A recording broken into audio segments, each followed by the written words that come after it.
Hello friends, welcome to citrus silencers. நாம் fry பண்ணி வச்ச பிரிஞ்சால் இப்படி தான் இருக்குது. ரொம்ப அருமையாக வெந்திருக்கு, நல்ல ஜூஸியாக இருக்குது. இங்கே பாருங்கள், இதை உங்களுக்கு ப்ரெஸ் பண்ணி காட்டுறேன். ஃபுல் ஆயிலுமா அப்படி வெந்து அழகாக இருக்குது.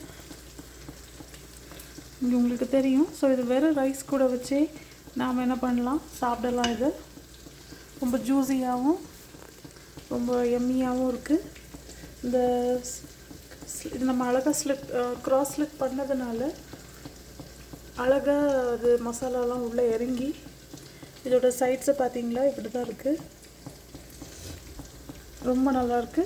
ஸோ இதை இப்போ ரைஸ் கூட வச்சு என்ஜாய் பண்ண போகிறோம் நாங்கள். நீங்களும் இது மாதிரி இந்த ரெசிபியை ட்ரை பண்ணுங்கள். இதுக்கு வேறு ஒன்றுமே தேவையில்லை. பிரிஞ்சால் அண்ட் பூண்டு, பிரிஞ்சால் இந்த மாதிரி ஒரு பிரிஞ்சால் 3-4 பீசஸாக மேக்ஸிமம் கட் பண்ணுங்கள். அதுக்கு மேலே சின்னதாக கட் பண்ணாதுங்க.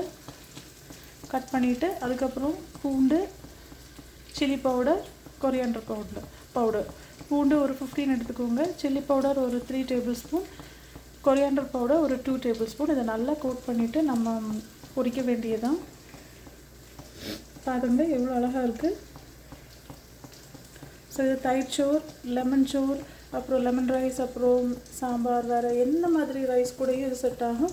ஒன்றுமே இல்லைனா கூட ப்ளெயின் ரைஸ் கூடயும் இது செட் ஆகும். மீன்வேல் நம்மளோட நெக்ஸ்ட் பேட்ச் நான் இப்போ தான் போட்டிருக்கேன். அதுவும் ஃப்ரை ஆகிட்டே இருக்குது.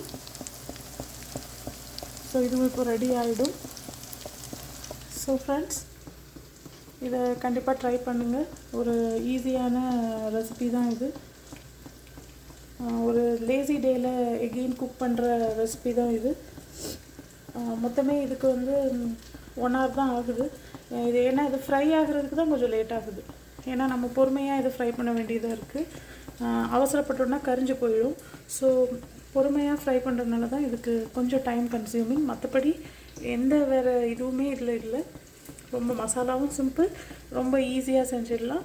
ஈவன் ஸ்கூலுக்கு கூட இதை நம்ம கொண்டு போய்க்கலாம். மார்னிங்கில் செய்கிறதுக்கும் நமக்கு ஈஸியாக இந்த மாதிரி ஐட்டத்தெல்லாம் நம்ம ஈஸியாக செஞ்சிடலாம், ரொம்ப எஃபர்ட் இல்லாமல்.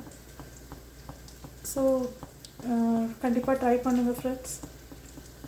உங்களுக்கு இது கண்டிப்பாக பிடிக்கும்னு நம்புகிறேன். எக்ஸாக்ட்லி ஒரு ஃபிஷ் ஃப்ரை லுக்கில் இருக்குது. ஆனால் ஃபிஷ் இல்லை, இது பிரிஞ்சால். இதுக்கு கண்டிப்பாக அந்த பெரிய கத்திரிக்காய் எடுத்துக்கோங்க. ஓகே ஃப்ரெண்ட்ஸ், நம்ம இது மாதிரி இன்னொரு அழகான ரெசிப்பியில் நான் உங்களை மீட் பண்ணுறேன். பாருங்கள் அழகழகாக இருக்குது. ஸோ இந்த ரைஸ் கூட வச்சு என்ஜாய் பண்ணுங்கள். ஓகே ஃப்ரெண்ட்ஸ், இது மாதிரி இன்னும் ஒரு பியூட்டிஃபுல் வீடியோவோட உங்களை நான் மீட் பண்ணுறேன். பாய்.